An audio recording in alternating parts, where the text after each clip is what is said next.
നമ്മളെ ലൈഫിൽ ഈ കുഞ്ഞു കുഞ്ഞു കാര്യങ്ങൾക്ക് ചിലപ്പോൾ നമ്മൾ വിട്ടുപോകുന്ന കാര്യങ്ങളായിരിക്കും, ചിലപ്പോൾ നമ്മൾ മനപ്പുറം ഒഴിവാക്കി പോകുന്ന ചില കാര്യങ്ങളായിരിക്കും. പക്ഷേ ഈ കുഞ്ഞു കുഞ്ഞു കാര്യങ്ങൾക്ക് വലിയ പ്രാധാന്യമുണ്ട് കേട്ടോ. ഞാൻ ഓർക്കുകയാണെ, കുറേ വർഷങ്ങൾക്ക് മുമ്പ് ഞങ്ങൾ ഒരു ബൈക്കിൽ യാത്ര ചെയ്യായിരുന്നു. ഞാനും എൻ്റെ വൈഫും 3 മക്കളും. ഹെൽമെറ്റൊക്കെ നിർബന്ധമാക്കുന്നതിന് മുമ്പാണ്. പോലീസുകാർ കേൾക്കണ്ട. മുന്നിൽ എൻ്റെ ചെറിയ മോന്, സെൻട്രലായിട്ട് മൂത്ത 2 മക്കൾ, ബാക്കിൽ അവളും. ഞങ്ങൾ വീക്കെൻഡിൽ ചിലപ്പോൾ ചില രാത്രികളിൽ അവളുടെ വീട്ടിലേക്ക് നടത്തുന്ന സുന്ദരമായ യാത്രകൾ. അതിനുശേഷം ഞങ്ങൾ ഒരുപാട് യാത്ര ചെയ്തിട്ടുണ്ട്, കാറിൽ, ട്രെയിനിൽ, വിമാനത്തിലൊക്കെ ആയിട്ട്. പക്ഷെ ഇപ്പോഴും ഏറ്റവും ബെസ്റ്റ് യാത്രകൾ ഏതാണെന്ന് എൻ്റെ മക്കളോട് ചോദിച്ചു കഴിഞ്ഞാൽ അവർ പറയുക ആ ബൈക്കിലെ യാത്രകളാണ്. പറ്റിച്ചേർന്ന് കിടന്ന് കഥകൾ പറഞ്ഞു പോയ ആ ഒരു യാത്ര.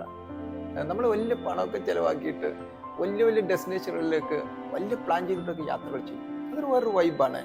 പക്ഷെ അതൊക്കെ മേലെ കുഞ്ഞു കുഞ്ഞു യാത്രകൾ ഒരുപാട് ഓർമ്മകൾ സമ്മാനിക്കുന്നുണ്ട്. പക്ഷേ അതായിരിക്കും ഹൃദയം തൊടുന്നത്, പിൽക്കാലത്ത് ഓർത്തെടുക്കുന്നത്.